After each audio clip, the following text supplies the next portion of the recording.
자, 오늘 우리에게 주시는 말씀 함께 보겠습니다. 오늘 민수기 5장입니다. 민수기 5장 구약성경 201페이지에 있습니다. 민수기 5장 1절에서 10절까지 말씀 저랑 번갈아서 읽도록 하겠습니다. 구약성경 201페이지에 있습니다. 민수기 5장 1절에서 10절까지 저랑 한 절씩 교독하겠습니다. 여호와께서 모세에게 말씀하여 이르시되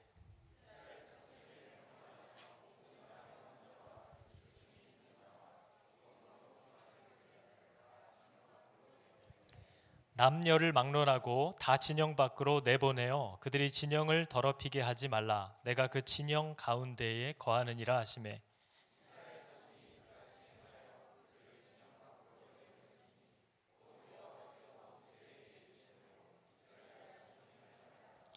여호와께서 모세에게 말씀하여 이르시되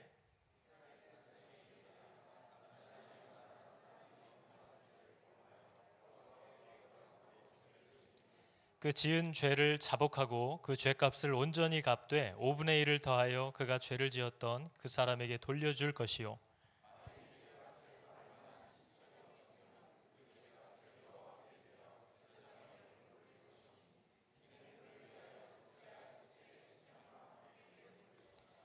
이스라엘 자손이 거제로 제사장에게 가져오는 모든 성물은 그의 것이 될 것이라. 각 사람이 구별한 물건은 그의 것이 되나니 누구든지 제사장에게 주는 것은 그의 것이 되느니라. 아멘. 자, 여러분 민수기 말씀을 잘 따라오고 계실 줄로 믿습니다. 우리가 이스라엘이라는 나라를 민수기를 통해서 살펴보니까요, 이스라엘이라는 나라의 부르심이 굉장히 특별하다는 걸 여러분 아셔야 됩니다. 그래야만 내가 예수 믿는 사람으로서 하나님이 내게 요구하는 삶도 이것과 똑같구나라는 걸 이해할 수 있습니다. 이스라엘이라는 나라는요, 하나님의 임재를 상징하는 성막이 제 기능을 하지 못하면 망하는 나라입니다. 이게 이스라엘을 통해서 하나님이 보여주려고 하는 메시지입니다. 이 이스라엘이라는 나라는 하나님이 명령하신 대로 성막이 그 진영의 중심에 있지 않거나 성막이 하나님이 말씀하신 대로 다루어지지 않거나 성막이 제 기능을 제사가 멈추어지거나 하면 이 나라는 인구가 몇 명이든 국력이 얼마나 대단하든 얼마나 힘이 세든 기회가 얼마나 기가 막히든 상관없이 망하는 나라입니다. 그게 이스라엘이라는 존재가 세상에 드러내고자 하는 메시지거든요. 근데 이 성막이라는 것은 예수님을 얘기하는 거예요. 성막에 있는 모든 내용들은, 모든 재료들은, 모든 방향들은 다 예수 그리스도가 누구인지를 얘기하는 겁니다. 성막은 곧 예수 그리스도고, 성막은 곧 말씀이고, 성막은 곧 하나님이 우리에게 주신 은혜를 기억하게 하는 겁니다. 그래서 그 그리스도가 중심에 있지 않을 경우에 이스라엘은 어떤 조건을 막론하고 망하게 되어 있습니다. 지게 되어 있고 실패하게 되어 있다는 거죠. 이게 여러분 오늘날 예수를 믿어요 라고 얘기하는 사람들이 기억해야 될 진리입니다. 아무리 내 인생이 바쁘고 여러 가지 계획이 있다 해도 예수 그리스도를 내 중심에 두지 않고 시작하는 새해, 그분의 모든 명령들을 준수하려는 각오가 없는 삶, 이러한 것은 결코 망할 수밖에 없다라는 것을 가르쳐주는 것이 민수기입니다. 그래서 여러분 이 민수기의 오늘 말씀도 보니까요, 하나님의 명령들, 너는 이렇게 해야 되고 이렇게 해야 되고 하는 질서들이 갑자기 백성들에게 막 주어지기 시작한 이유가 딱 하나밖에 없는데, 하나님이 어떤 진리를 선포해 주셨기 때문이에요. 하나님이 당신이 이제부터 신의 산에 있지 않고 이 백성들 가운데로 들어와서 내가 너희들과 함께 살 거야 라고 하신 진리가 선포되자마자 그 하나님이 우리와 함께 하시기 위하여 필요한 모든 명령들이 주어지기 시작하는 겁니다. 말씀이 이렇게 얘기하죠. 남녀를 막론하고 하나님의 거룩함에 적합하지 않은 부정한 자들은 다 진영 밖으로 내보내 그들이 진영을 더럽히게 하지 말라. 왜냐하면 내가 그 진영 가운데 거하느니라. 이게 하나님이 얘기하신 내용이에요. 내가 이제부터 너와 함께 할게. 그럼 우린 마냥 좋죠? 근데 하나님이 이제부터 너와 함께 하기 위해서 필요한 법들이 우리에게 막 주어지는 겁니다. 그래서 여러분 우리는 뭐 이렇게 하나님이 말씀이 많아, 뭐 이렇게 해라 하지 마라가 많아, 뭐 이렇게 명령들이 많아 라고 생각하고 짜증내기보다는 하나님이 나랑 가까이 하시기 위하여 점점 더 가까이 다가오시려고 하는구나 라고 이해하시면 이 명령들은 더 이상 무거운 게 아닙니다. 이 명령들은 정말 감사한 거죠. 그분이 더 내게 가까이 오시려고, 더 내게 복을 주시려고 하고 있다라는 사실을 깨달아야 됩니다. 왜냐하면 그분이 나와 함께 하기 위해서는 이런 질서들이 필요하고 이런 법들이 필요하거든요. 그래서 하나님이 이 말씀을 하시자마자 내가 너희 가운데 거하느니라 라고 하자마자 이제 여러 법들이 나타나기 시작하는 거죠. 뭘 하면 안 되고 뭘 해야 되고 하는 일들이 시작되는 겁니다. 그래서 여러분, 이렇게 하나님이 가까이 하니까 법이 생겼죠. 또 하나님이 가까이 오시면서 준 법 중에 오늘 얘기한 법을 보니까요, 이제 죄의 문제를 가볍게 다루면 안 돼요. 누구든지 죄를 지었으면 그 지은 죄를 하나님 앞에 고백해야 됩니다. 그리고 사람 앞에 자복해야 됩니다. 죄는 반드시 토해내야 됩니다. 감추거나 삼키고 있으면 이게 나를 죽인다는 것을 하나님은 계속 경고하는 거죠. 지은 죄를 자복하고 말만 하면 끝나는 게 아니라 그 죄값을 온전히 갚아야 한다. 그래서 레위기는 저 죄를, 누군가에게 피해를 입혔다면 그걸 어떻게 갚아야 하는지까지 굉장히 구체적으로 얘기합니다. 그 죄가 해결되어야 한다는 거죠. 그 피해를 입은 사람에게 속죄해야 한다는 겁니다. 입으로만이 아니라 물건으로 속건 죄를 드려야 한다는 거죠. 그래서 그 내용들을 오늘 쭉 얘기합니다. 그래서 여러분, 오늘 내용들을 보면요, 하나님이 거룩하지 못한 자들 가운데 딱 들어오시면 이제부터 너는 성결해야 되고 거룩해야 되고 온전해야 된다, 이걸 명령하는 거예요. 그러면 여러분, 정상적인 사람이면 하나님의 이 선언을 듣자마자 바로 이 질문이 나와야 됩니다. 어떻게 사람이 그럴 수가 있습니까? 라는 말이 나와야 돼요. 예수 믿고 나서 좋아, 난 이제 예수 믿고 살려고 이제 이렇게 살면 된다는 거 아니야? 나 이제 할 수 있을 것 같아. 정말 안타까운 사람인 거죠. 아직 맛을 못 본 거예요. 아직 자기가 어떤 존재인지를 경험한 적이 없는 겁니다. 사람은 하나님의 이 명령을 딱 들으면 어떻게 내가 그걸 할 수 있습니까? 라는 질문이 나와야만 해요. 그러면 그때부터 하나님의 다루심이 시작됩니다.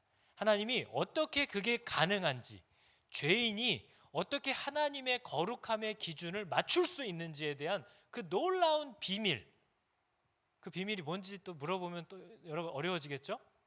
목사가 질문하면 답이 항상 뭐죠? 예수님. 그 죄인이 어떻게 하나님의 거룩함의 기준을 맞출 수 있는지를 하나님이 이제 가르쳐 주기 시작합니다. 굉장히 많은 시행착오를 통해서 가르쳐 주시기 시작해요. 그게 하나님이 나와라 했을 때, 부르셨을 때 순종하여 나온 자들과 해 가시는 일입니다. 우리가 여러분 성경을 보면 진짜 한심하잖아요. 이스라엘 백성들을 보면 오합지졸들이 이거 하나님의 택하심 받은 백성이라고 그러는데 믿음도 없어요. 그리고 세상 방식을 그대로 따라하려고 하는 이 때가 벗겨지질 않아요, 이스라엘에서. 그래서 우리는 보면서 이게 무슨 택함 받은 백성이야? 이게 무슨 여호와의 군사야? 한심하죠. 그런데 하나님이 그러한 사람들을 얼마나 그들과 난리법석을 치시면서 그들을 다루고 만들어 가시는가를 보는 게 우리 말씀입니다. 마찬가지로 교회 안에서도 우리 교회가 늘 하나님께서 부르시는 사람들은 완전할 리가 없습니다. 저조차도 그렇지만 우리 가운데 하나님의 기준에 어느 정도 합할 수 있는 사람 자체가 없다는 걸 우리가 알아야 되는 거죠. 그러나 그들을 하나님이 받으시는 이유는 순종하려고 하기 때문인 겁니다. 그 하나밖에 없어요. 그러면 저는 이제 교회 안에서 성도들에게만 이걸 요구하는 거죠. 성도들에게 하나님을 따르라고 얘기하는 겁니다. 그러나 우리 가운데 아직 예수 그리스도를 완전히 신뢰할 수가 없어서 도대체 내 인생을 드려도 될지 말지 나는 늘 주저된다 하는 분들은 아직 그리스도를 모르는 겁니다. 이분이야말로 내가 내 삶을 맡길만 하고 나는 비록 두렵고 이해하진 못하지만 이분과 함께 있고 이분을 따라가는 것이 나에게 복이라는 사실은 내가 믿겠다라는 게 성도들의 변화인 거죠. 그 사람은 그분을 따라가기를 결정하는 것을 두려워하지 않습니다. 그 성도들은 이 부름에 이제 여정을 시작하는 거죠. 그러나 제가 권고하고 싶은 것은 아직 그리스도를 몰라요. 안다고 얘기하지만 그분에게 내 인생을 맡길 만큼의 신뢰가 아직 없습니다. 그러한 분들은 잠잠히 하나님께서 당신이 부른 사람들, 불렀을 때 순종하여 나온 사람들과 어떤 일들을 해 나가신지를 조용히 보시기만 하면 됩니다. 왈가왈부하지 말아야 됩니다. 하나님은 그걸 허락하지도 않을 뿐더러 기뻐하지도 않습니다. 하나님께 자신의 삶을 드리면서 나오지도 않은 사람들이 그렇게 하나님께 자기를 드리려고 나온 자들을 아버지께서 다루어 가시는 일들에 대하여 옆에서 훈수 두는 것을 하나님은 허락하지 않습니다. 그래서 여러분, 올 한 해도 나는 정말 하나님께 나를 드려도 될지 안 될지 여전히 모르겠다 하는 분들은 입을 닫고 잠잠히 하나님께서 반응하는 자녀들에게 어떻게 일을 해가시고 다루어 가시는지를 바라보시면 됩니다. 그러면서 하나님이 정말 계시는지, 그리고 내가 그분을 따라가도 될지, 그리고 그분을 따라가기 원하는 마음 주시기를 간절히 기도하는 해로 삼으시기를 여러분 축복합니다. 그러나 하나님은 순종하려는 자들, 그 연약하고 한심한 자들과 정말 복된 일들을 해 나가실 거라는 것을 우리는 알고 믿고 있고 그것을 기대하는 거죠. 그렇게 우리들이 자라가고 살아가는 겁니다. 그래서 여러분, 복음을 다루는 사람들은 하나님이 당신에게 완벽하게 순종할 것을 계속 요구합니다. 그 복음을 맡기신 분은, 그 복음을 받은 자들이 당신의 말씀대로 순종해 올 것을 굉장히 강력하게 요구합니다. 그래서 우리가 알다시피 이 민수기를 보면요, 레위 지파에는, 레위에게는 세 아들이 있었단 말이에요. 고핫과 게르손과 므라리, 세 자손들의 지파로 레위 족속이 나뉘어집니다. 이 사람들이 택하심을 받고 부르심을 받은 자들이죠. 그래서 이 사람들에게 맡긴 일들을 보면요, 일들이 다 달라요. 고핫 자손은 성막 안에 있는 우리가 소위 생각하는 중요한 일, 언약궤를 포함한 성물들을 관리하고 운반하는 일을 맡습니다. 그런데 게르손 자손들은요, 그 성막 안에서도 휘장과 덮개 같은 천과 가죽 물품을 다루는 일들을 맡았어요. 그리고 므라리 자손들은 숫자도 제일 많았어야 됐는데 기둥, 은 받침, 이런 금속이나 목재류를 맡아서 관리하고 운반하는 일을 해야 됐습니다. 그래서 우리가 육체적으로의 고됨만 따져보면 므라리 자손이 가장 고됩니다. 언제나 가장 무겁고 어려운 것들을 날라야 되거든요. 그런데 정신적인 고됨으로 보면 순간의 실수만으로도 즉사할 수 있는 고핫 자손이 가장 고됩니다. 우리들 가운데도 보면, 성도들 가운데도 육체적으로 고된 일을 하면서 하나님을 따르는 사람이 있고, 정신적으로 고된 일을 피를 말리면서 하나님을 따라가는 사람들이 있습니다. 그러나 이 두 사람을 세상은 화이트 칼라, 블루 칼라로 구별하지만 이것이 하나님 앞에서 똑같이 존귀한 일이라는 것을 성경은 한 번도 부인한 적이 없습니다. 우리들이 그걸 나누는 거죠. 그래서 이렇게 다양한 일들을 하나님이 허락하는데요, 솔직히 말하면 고핫 자손도 언약궤나 성물들을 운반한다고 하니까 뭔가 중요한 일을 하는 것 같지만, 사실 성소 안을 들여다보거나 성소 안에 있는 모든 그 성물들을 만지고 포장하고 풀고 제자리로 갖다 놓고 할 수 있는 건 제사장밖에 못합니다. 그것은 제사장의 일이에요. 그건 오직 그리스도가 하시는 일입니다. 이 고핫 자손들은 다 포장을 해놓으면 가서 짊어지고 옮기는 것뿐이에요. 자기가 뭘 옮기는지도 모릅니다. 볼 수도 없어요. 성소 안을 들여다보면 그 자리에서 죽습니다. 그러니까 고핫 자손이나 므라리 자손이나 똑같아요. 그냥 맡겨진 것을 짊어지고 나귀처럼 옮기는 것뿐입니다. 그게 오늘날 저와 여러분에게 요구된 섬김의 내용들이에요. 우리는 때로 그 이유가 뭔지 몰라요. 하나님이 이걸 왜 들어다 여기다 놓으라고 하는지 모르겠고, 왜 저런 물건이 여기 있어야 되는지 이해가 될 수 없어요. 이해가 안 돼요. 그러나 우리는 그걸 우리가 따지고 판단하는 자들이 아닙니다. 하나님이 이걸 저쪽으로 하면 들어다 옮기는 게 우리들의 유일한 섬김이라는 거죠. 여러분, 이 섬김을 꼭 기억하시기 바랍니다. 자신이 섬기는 내용을 다 이해하고 섬기는 사람은 우리 가운데 없습니다. 이것을 다 이해하고 알고 계시는 분은 하나님밖에 없고 제사장들밖에 없습니다. 그리스도밖에 없습니다. 우리는 그분의 손과 발이 되어서 순종할 뿐인 거죠. 그럼으로써 그리스도가 어떤 분인지를 우리는 나타내는 그 역할의 사역에 동참하게 되는 복을 받습니다. 여러분, 그래서 교회도 교회의 이 원리와 흐름을 모르면 많은 스스로 어려운 신앙생활을 하게 됩니다. 여러분, 교회는 세상 공동체와는 다르다는 것을 모르면 여러분이 그리스도를 모르는 겁니다. 세상 공동체는 다수결로 해야 됩니다. 민주주의예요. 모든 게 사람 중심입니다. 다 사람을 위해서 하는 거예요. 그리고 다수가 원하는 대로 해야 되는 겁니다. 교회 안에서도 그렇게 생각하는 분이 있다면 그분 스스로가 굉장히 어려운 신앙생활을 하는 거죠. 왜냐하면 교회는요, 여러분이 이걸 믿는지 안 믿는지를 지금 한번 살펴보시기 바랍니다. 교회에는 살아계신 왕이 계시는 곳입니다. 교회는 그분의 명령과 질서가 존재하는 곳입니다.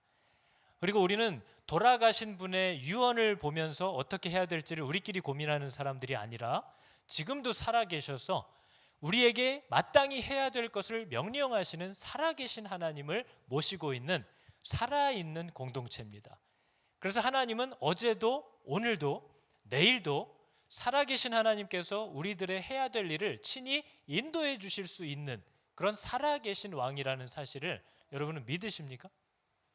그 믿음이 없이는 이 일을 해나갈 수가 없죠. 근데 여러분, 이게 얼마나 인간, 죄인들에게 어렵고 힘든 일인지 모릅니다. 여러분, 우리가 아시겠지만 모세가 자신이 왕이 아니라는 것을 늘 얘기합니다. 모세는 내가 너희들을 인도하는 게 아니라고 얘기합니다.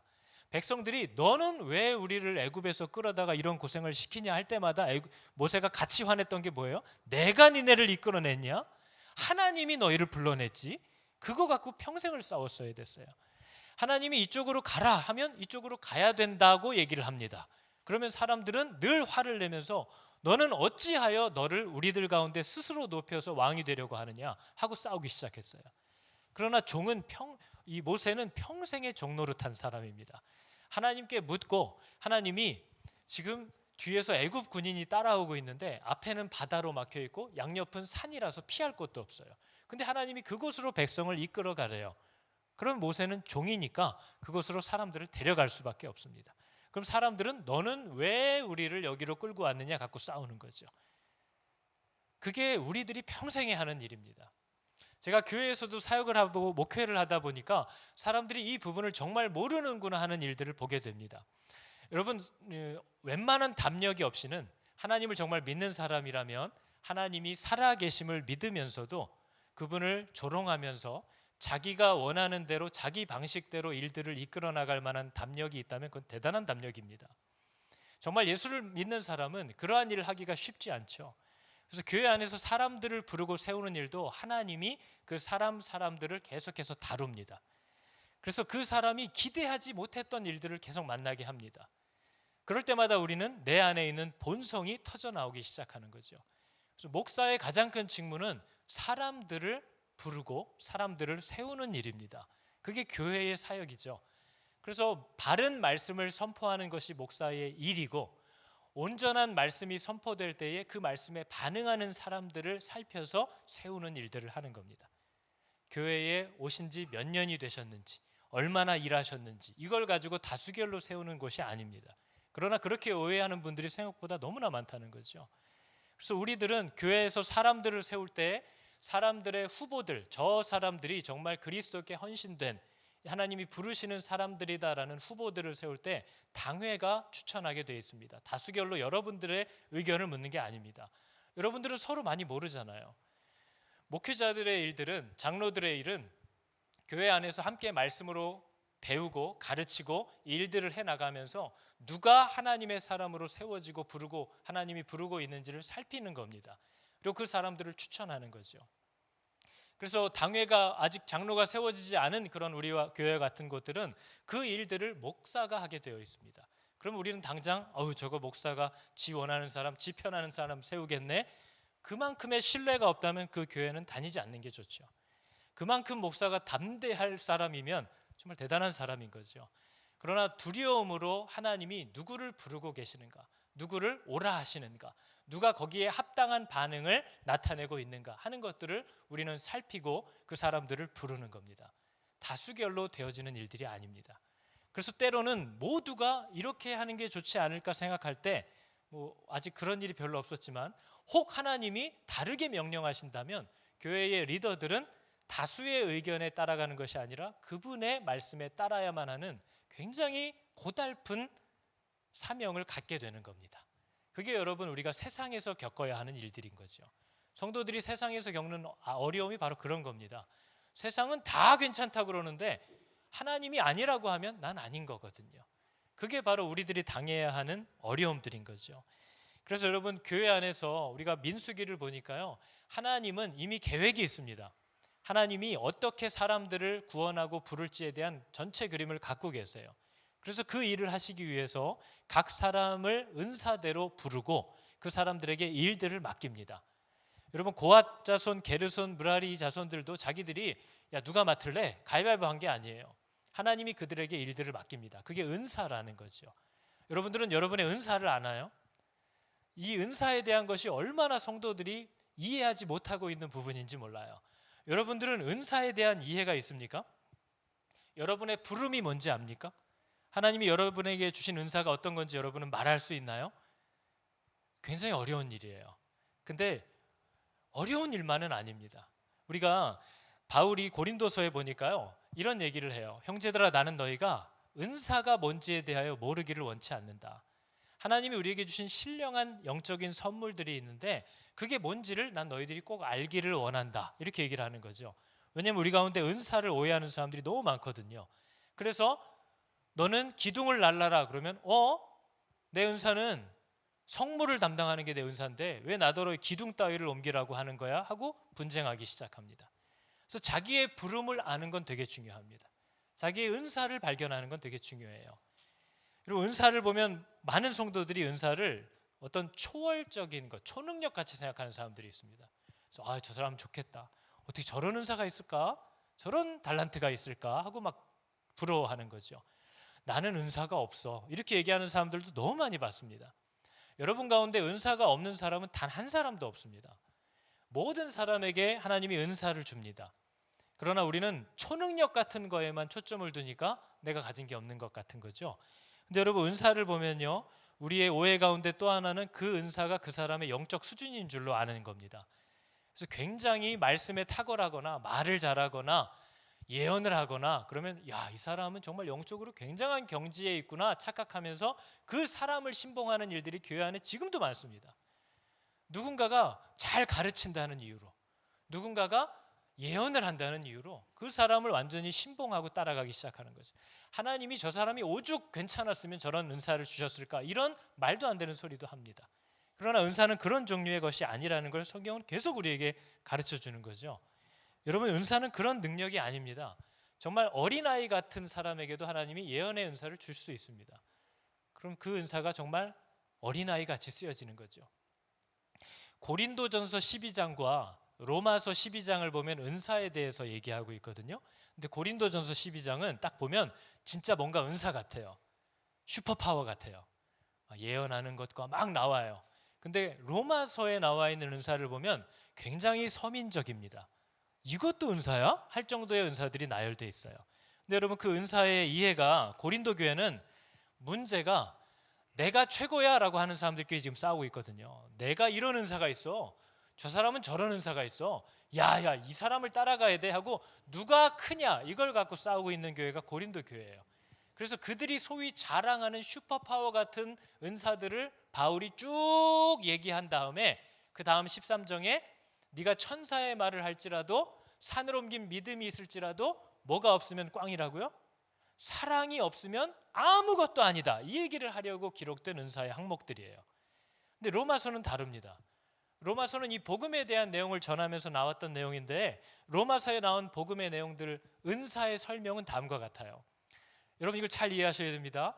내게 주신 은혜로 말미암은 거예요. 은혜로 말미암아 하나님은 너희 중 각 사람에게, 내가 너희 각 사람에게 말하노니 마땅히 생각할 그 이상의 생각, 너희가 받은 것 이상을 하려고 하지 말아라. 너희에게 허락된 것 이상을 넘보지 말아라 하는 거예요. 그럼 벌써 이 교만한 인생들은 화가 납니다. 나 무시하는 거야? 근데 저 얘기는 전혀 우리를 무시하는 게 아니에요. 하나님이 맡기신 일들이 있다는 거예요. 그 이상의 생각을 품지 말고 오직 하나님이 각 사람에게 나누어 주신 믿음의 분량대로 지혜롭게 생각해라, 권면이죠. 그러면서 이렇게 얘기합니다. 우리가 한 몸에 많은 파트들이 있대요. 당연하죠. 어떻게 모든 몸이 똑같은 기능을 합니까? 그러면 살 수가 없죠. 모든 지체가 그래서 같은 일을 하는 것이 아니래요. 근데 우리는 이 일을 하는 건 귀한 일, 저 일은 천한 일, 이걸 우리들이 구분한다는 겁니다. 악함이죠.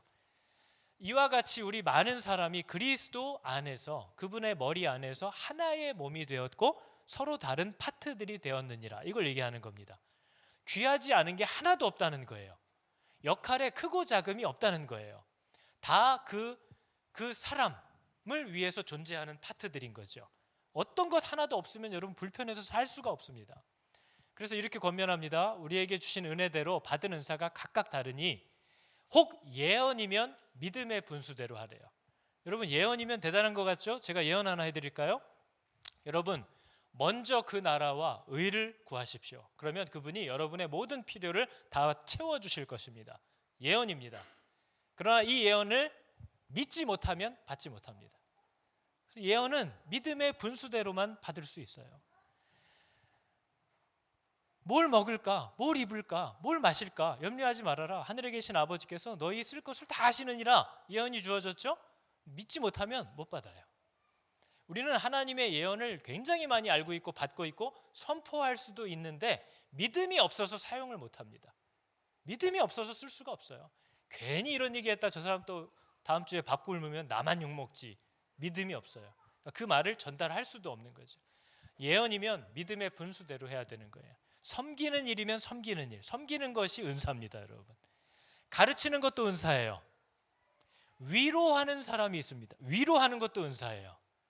구제하는 것, 어려운 사람들 도와주고 다니는 사람들, 은사예요. 그건 성실함으로 하래요. 다스리는 자는 뭐예요? 이리 오너라 하래요. 네가 종처럼 부지런하게 돌아다니면서 다스리래요. 돌보라는 얘기예요. 긍휼을 베푸는 자는 뭐래요? 아니 저거 이만큼 도와줬으면 고마운 줄 알아야지 하래요. 즐거움으로 하래요. 은사예요. 모든 걸 은사로 하래요. 그래서 이 은사들을 쭉 얘기하는 걸 들어보면 은사의 특징들이 있습니다.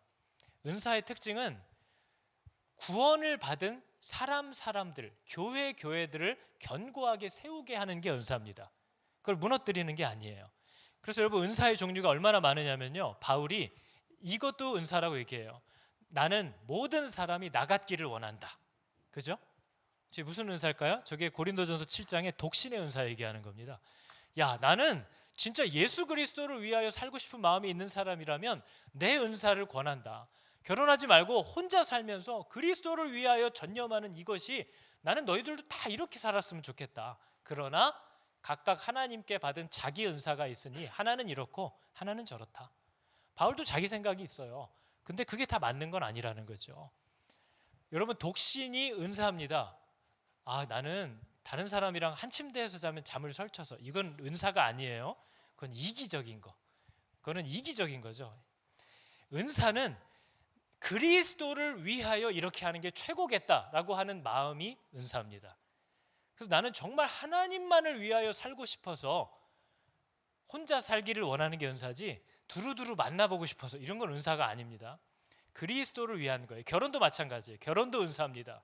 결혼도 이것을 통하여 하나님이 결혼을 통해 명하신 복음의 선포가 있어요. 내가 그거를 해내길 원한다. 그게 은사예요. 근데 저것만 은사가 아니고요, 바울의 얘기를 들어보면 로마서에 이렇게 얘기합니다. 어떤 신령한 은사를 너희에게 나눠주어 너희를 견고하게 하려 함이다. 저 말씀이 나오는데요, 저 신령한 은사가 뭐냐면 구원이에요. 구원도 은사입니다. 여러분 아시잖아요. 구원은 노력해서 받나요? 선물로 받나요? 구원은 은혜로 선물로 받는 거예요. 그래서 은사예요. 내가 애써서 받는 게 아니에요. 그래서 여러분, 은사는 저분 어떻게 저런 은사가 있지? 그분이 노력해서 받은 줄로 착각하지 말라는 거예요. 그건 선물이에요. 선물이라고요. 그래서 그 받은 선물에 합당한 자세를 보이지 않을 때 뺏기기도 하는 겁니다. 그렇기 때문에 우리는 은사를 보면서 사람의 영적인 수준을 가늠하거나 누가 나보다 탁월하고 못하다라고 무시하고 레벨을, 계급을 나누는 것은 굉장히 악하고 어리석은 짓이라는 거죠. 그건 은사고 선물일 뿐이라는 걸 얘기합니다. 그러니까 여러분, 구원은요, 은사 중에 가장 귀한 은사입니다. 구원은 내가 만난 적도 없고 본 적도 없는 바 예수 그리스도를 깊이 사랑하게 만들고 그분을 따라 함께 살고 싶다는 마음을 우리에게 갖게 하는 선물이에요. 그래서 구원이 은사인 거예요. 그래서 은사는 구원을 포함한 굉장히 방대한 개념입니다. 그런데 이 은사에 이게 은사냐 아니냐를 구별할 수 있는 특징, 증거가 하나가 있는데, 하나님이 은사를 주시는 것은 구원받게 하신 교회들, 우리 사람들이 교회입니다. 구원받게 하신 그 교회를 그 구원 안에서 더 견고하게 만들어주기 위한 재료들이 은사입니다. 그래서 누군가의 은사가 누군가의 마음을 위로하고 더 믿음 안에서 세워지게 만들어주고, 하나님이 하나 되게 하신 교회의 공동체의 연합을 더 굳건하게 하고 하나님이 교회에 주신 질서를 단단히 만들면 그건 은사예요. 그러나 은사가 남들의 마음에 분노를 심어주고 화를 심어주고 분열케 하고 하나님이 주신 교회의 질서들을 엉망으로 만들어뜨리기 시작하면 아무리 탁월하고 날고기는 능력이라고 해도 그건 은사가 아니라고 얘기하는 겁니다. 그게 하나님으로부터 온 건지 아닌지를 구별할 수 있는 유일한 방법이라고 얘기하는 거예요. 그래서 여러분, 고린도 교회에 가서 바울이 이 단어를 계속 반복합니다. 어떤 이에게는 성령으로 말미암아 지혜의 말씀을, 같은 성령을 따라 지식의 말씀을, 같은 성령으로 믿음을, 한 성령으로 병 고치는 은사를, 이 모든 일은 같은 한 성령이 행하사 그 뜻대로 사람에게 나눠주시느니라. 저 모든 은사를 몇 명이 줬대요?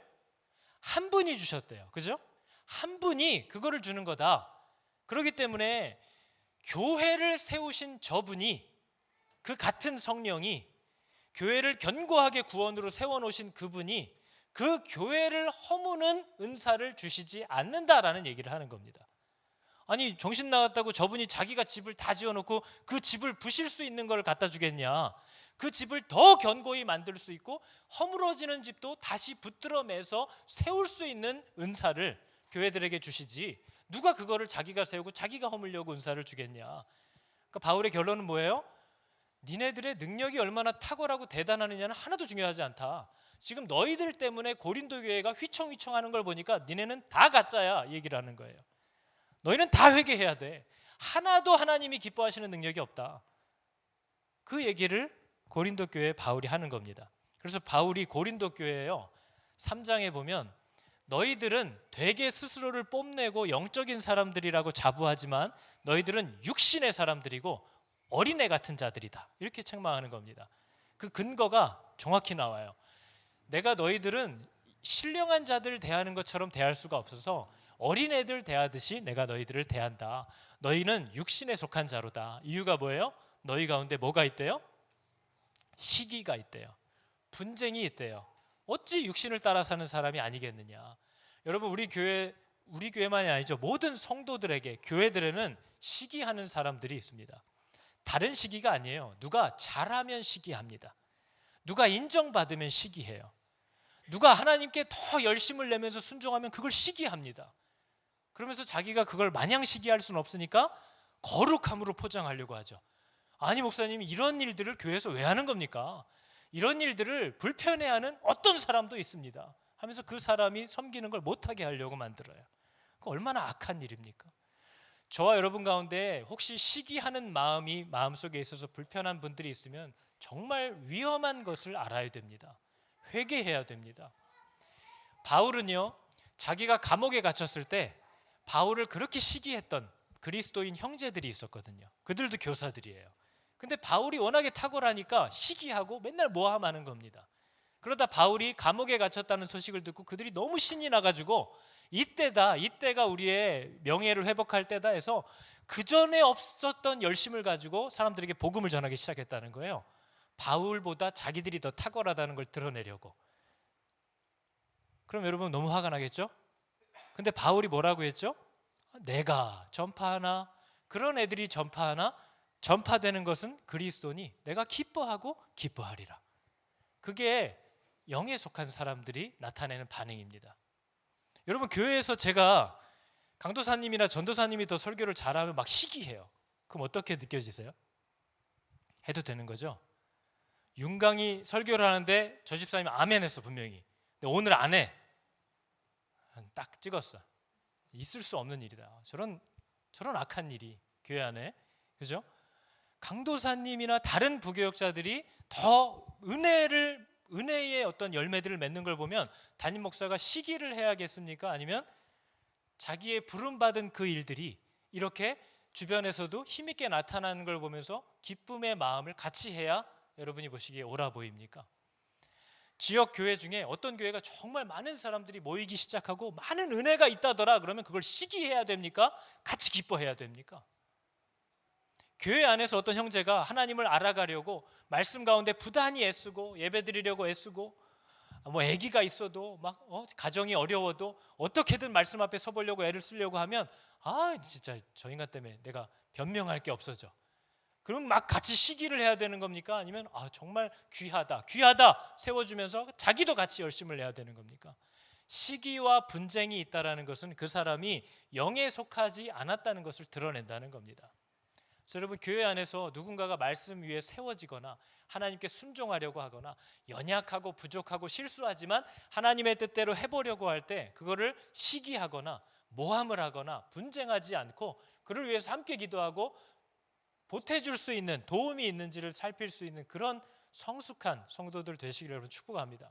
그것이 우리들에게 필요하고 요구한 일들이라는 거죠. 그래서 여러분, 바울이 이런 얘기를 고린도 교회에 딱 던져요.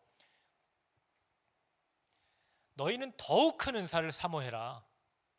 내가 가장 좋은 걸 너에게 보이리라. 저게 여러분 어떤 고린도 교인들에게 어떤 공격이냐면요, 고린도 교회들이 되게 비싼 가방을 사갖고 왔어요. 그랬더니 야, 좀 비싼 가방 좀 사서 들고 다녀라, 이렇게 얘기를 한 거예요.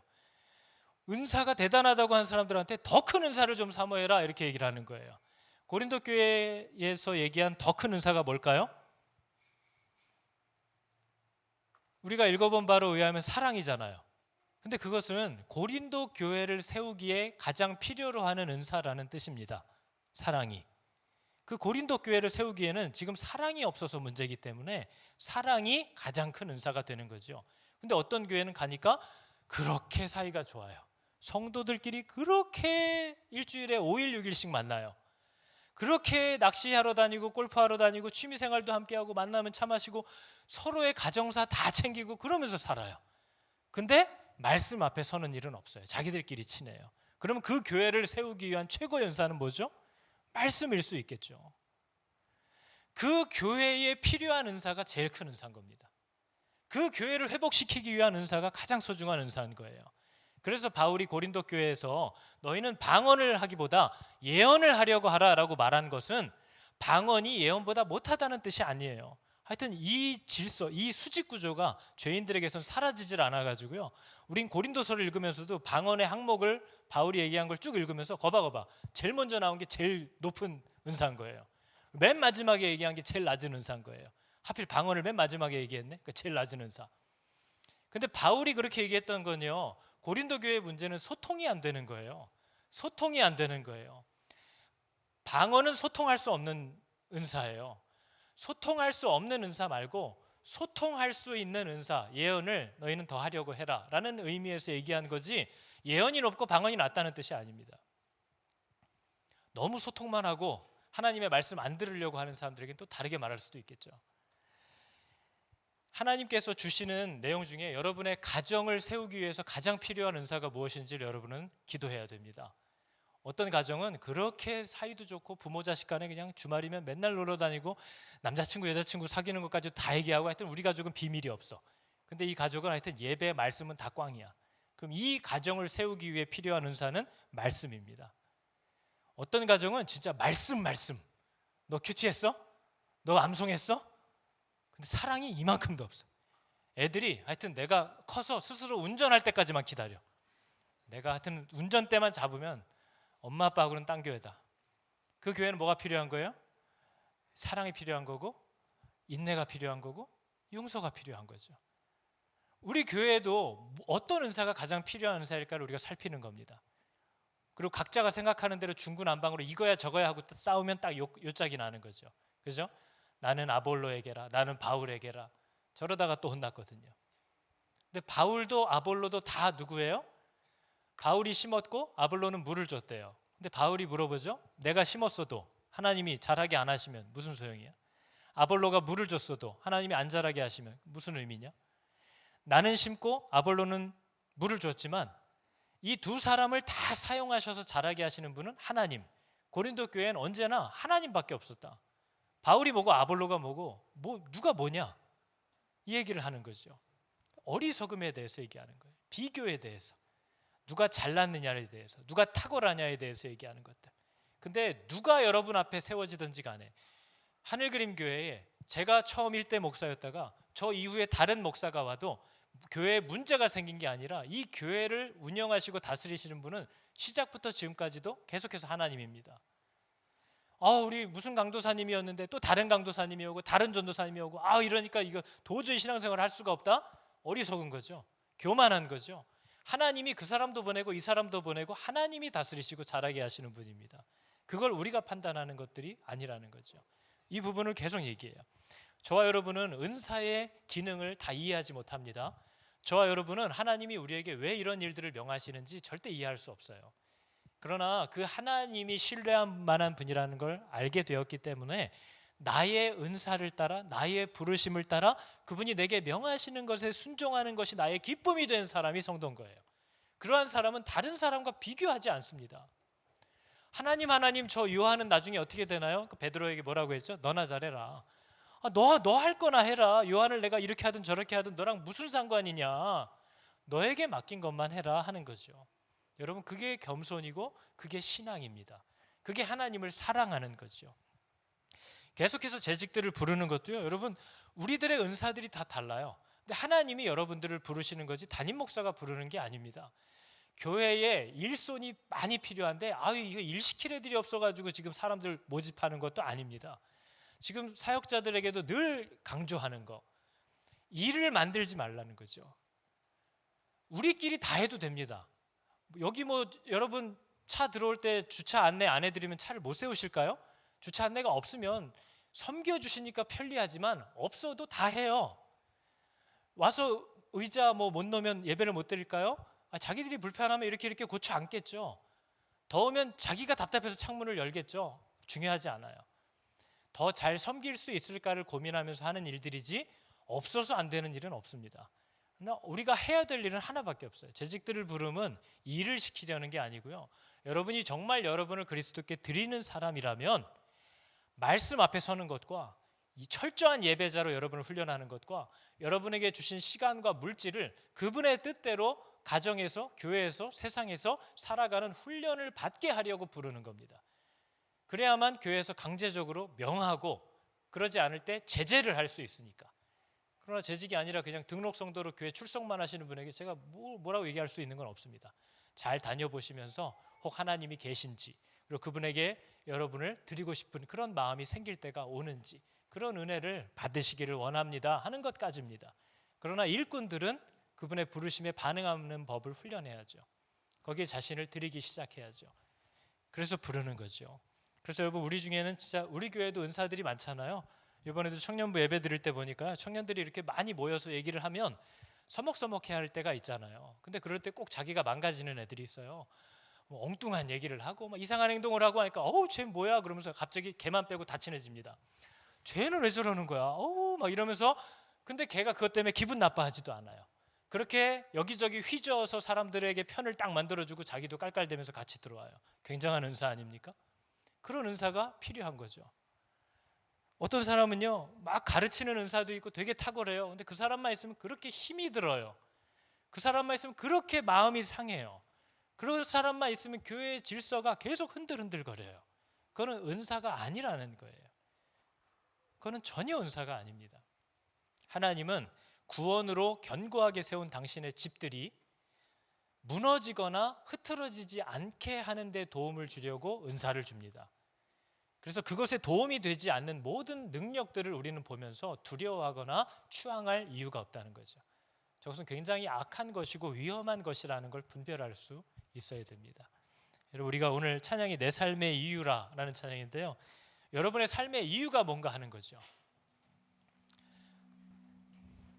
이렇게 손발이 잘 맞아요, 그죠? 우리의 삶의 이유가 뭐냐, 그죠?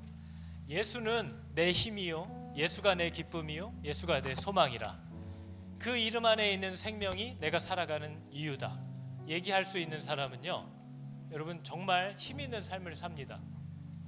내가 할 거 다 하고 먹을 거 다 먹고 이런 거 다 하면서 어떻게 하나님을 따라가요? 근데 하나님을 따라가기로 한 사람들에게는요, 할 거 다 하고 먹을 거 다 먹고 누릴 수 있는 기쁨 이상의 기쁨이 있다라는 것을 그 사람이 경험하게 되는 거죠. 내가 사나 죽으나 그 이름을 위하여 내 모든 것 다 드리니 나를 받으소서 하는 사람을 이길 수 있는 세상의 공격은 아무것도 없습니다. 오직 주만 따라갑니다. 오직 주만 높임 받으소서. 내 평생의 그 이름을, 그 선하심을 세상에 노래합니다. 그 이름의 크신 능력, 영원한 생명이 내 삶의 이유라 얘기하는 겁니다. 여러분, 그리스도를 만나게 되는 은혜를 올 한 해 여러분에게 꼭 주시기를 바랍니다. 예수 그리스도를 만나게 되어서 나를 기쁘게 드리기를 원하는 모든 사람들에게는 제가 나와서 훈련받을 것을 요구합니다. 그게 여러분들을 위한 것이지 다른 것에 대한 목적이 아닙니다. 여러분들이 그분의 군사들로 세워가는 일들을 지금부터 하지 않으면 가망이 없는 거죠. 앞에서 얘기했잖아요, 여러분. 이스라엘이라는 나라는요, 성막 옮기는 일에 너무 피곤하고 지쳐가지고 올 한 해는 성막 옮기는 일 멈추고 조용히 좀 회복 좀 하다 오겠습니다 라는 얘기를 하는 게 얼마나 말도 안 되는 소리인지를 아셔야 돼요. 이 나라의 부르심은 성막을 중심에서 제거하는 순간 끝나는 나라라는 걸 알아야 됩니다. 그러니까 얼마나 우리 성도들 가운데 복음을 모르는 사람들이 많다는 거예요. 예수를 믿는다고 하면서 하나님 섬기는 일, 하나님과 함께 사는 일, 말씀 앞에 서는 일, 예배자로 서는 일을 올 한 해는 좀 쉬면서 회복하고 오겠대요. 그게 말입니까? 어디 성경에 그렇게 나와 있죠? 회복이 필요할수록 성막을 중심에 두고, 회복이 필요할수록 말씀 앞에 순종하고, 회복이 필요할수록 예배자가 되라고 얘기하는 겁니다. 그게 너를 살게 하는 거지, 그게 너를 죽이는 게 아니라는 걸 얘기하는 거죠. 여러분, 이것을 깨닫게 되고 믿게 되는 일이 있습니다. 그게 구원입니다. 그게 구원의 선포입니다. 그게 우리를 자유케 하죠. 그게 우리가 무거운 줄 알았던 모든 짐을 가볍게 여기게 되는 능력입니다. 그 은혜가 우리들에게 예비되어 있음을 여러분 꼭 믿으시기 바랍니다. 우리가 받고 싶어하는 것보다 그분이 더 주고 싶어 하시는 분임을 믿으시기 바랍니다. 찬양해 볼까요? 예수는 내 힘이요.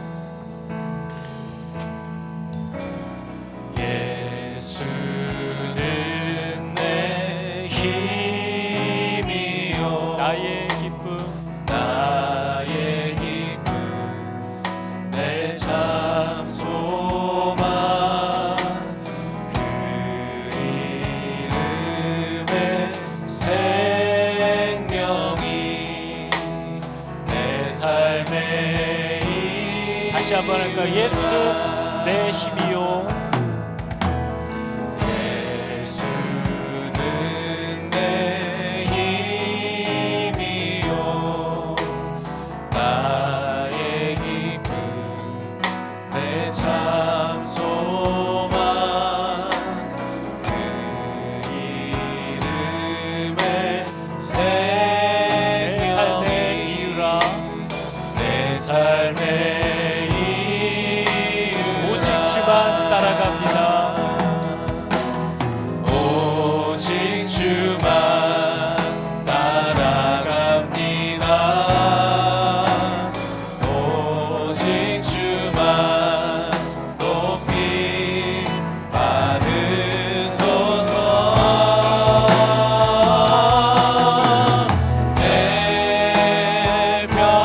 평생에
삶의 이유라.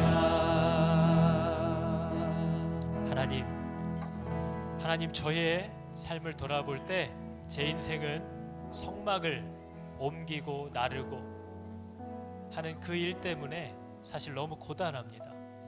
그러나 이 고단함으로 인하여, 성막과 함께하는 그 고됨으로 인하여 내 생명이 보호받고 내 생명이 회복되고 내 기쁨과 감격이 사라지지 않는다는 이 더 좋은 상과 하나님의 선물로 인하여 아버지 내 평생에 이것을 멀리하지 않기를 간절히 원하는 바람이 아버지 내 안에 주어졌음이 놀랍습니다.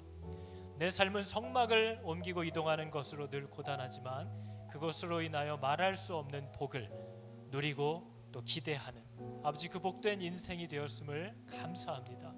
하나님, 우리 모든 성도들이 우리의 부르심과 우리의 생명이 무엇에 근거를 하고 있는지를 깨닫게 하여 주사 그것을 멀리하고 그것을 잊고 살아가면서 하나님의 은혜와 회복을 구하는 그런 어리석고 비참한 인생들이 되지 아니하도록 아버지 우리의 눈을 열어주사 우리를 살리는 것이 무엇이고 우리가 간절히 바라고 기대하는 그 실체가 사실 무엇인지를 정확히 볼 수 있는 은혜를 주님 허락하여 주시옵소서.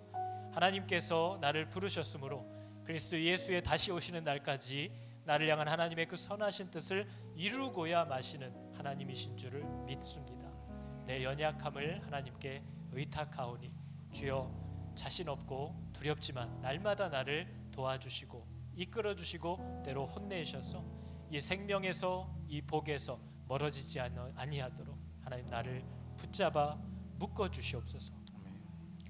여호와는 내게 복을 주시고 너를 지키시기를 원하며 여호와는 그의 얼굴을 비추사 은혜 베푸시기를 원하며 여호와는 그 얼굴을 너에게로 향하여 드사 평강 주시기를 원하노라.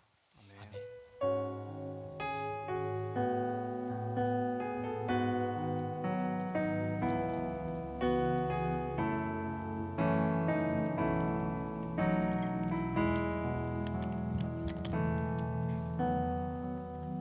자, 교회 소식